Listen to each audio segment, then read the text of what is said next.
রাজ পরিস্থিতি কিন্তু শান্ত, শুনশান নিরাপত্তা ক্যাম্পাসে বেগম রোকেয়া বিশ্ববিদ্যালয় কিন্তু শান্ত অবস্থানে এখন রয়েছে। কিছুক্ষণ আগেও এখানে বিশ্ববিদ্যালয়ের শিক্ষকরা তারা কালো ব্যাজ ধারণ করে তারা আবু সাইদ নিহতের ঘটনায় তারা বিচার দাবি করেছেন, তারা সুষ্ঠু তদন্ত করে দোষীদের শাস্তির দাবি করেছেন এখানকার শিক্ষক মণ্ডলী। এখানে বাহিরেও আমরা দেখেছি তারা মানববন্ধন করেছেন। যদিও আজকে এখানে রংপুরে কোথাও কোনো ধরনের অপ্রীতিকর ঘটনা কিন্তু ঘটেনি। এখানে গায়েবানা জানাজার পরেও কিন্তু এখানে কোনো ছাত্র আমরা এখানে দেখিনি। ক্যাম্পাসটা এখন বারবার বলছি যে আমরা আজকে সকাল থেকে ফাঁকা হয়েছে যেহেতু হলগুলো বন্ধ।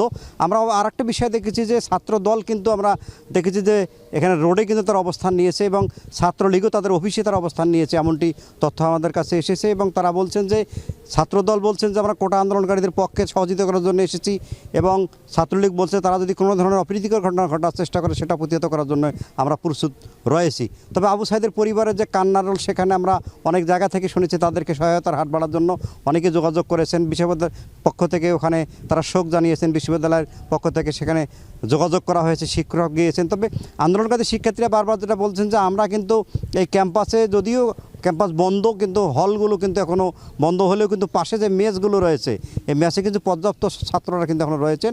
তারা তাদের নেতারা এখানে কোনো ধরনের কোটা সংস্কার আন্দোলনের ঘোষণা দেন, যে কোনো পরিস্থিতির জন্য তারা প্রস্তুত আছেন এমন কথা জানিয়েছেন এখানকার যারা নেতৃত্বে রয়েছেন তারা আমাদেরকে। তবে আরও একটি বিষয় বলে রাখি যে পুলিশের পক্ষ থেকে জানানো হয়েছে যে এই রংপুরে কিন্তু 8 উপজেলার বিশেষ করে স্কুল কলেজগুলোতে আজকেও নানান ধরনের কিন্তু মিছিল বের হয়েছিল।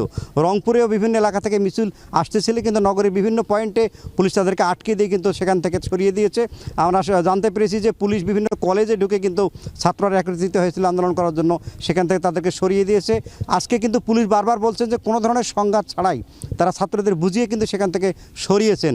কেউ যেন কারোর সাথে কোনো সংঘাত করতে না পারে সে ব্যাপারে প্রশাসনের পক্ষ থেকে তারা কঠোর পদক্ষেপ তারা নিয়ে রেখেছেন। যদিও বিশ্ববিদ্যালয়ের পক্ষ থেকে বারবার তারা বলছেন যে আবু সাইদ এই প্রথম রংপুর ইতিহাসে কিন্তু রংপুর বেগম রোকেয়া বিশ্ববিদ্যালয়ের ইতিহাসে প্রথম একজন সে মারা গেছে। তার ক্ষেত্রে সারা কিন্তু সব মিলে কিন্তু তারা বলছেন যে কোটা আন্দোলনকারীদের যাতে শান্ত থাকে এবং এখানে সব মিলে কিন্তু একটু শান্ত পরিবেশ বিরাজ করছে। রাজ জি, বাদশা ওসমানী আপনাকে অসংখ্য ধন্যবাদ।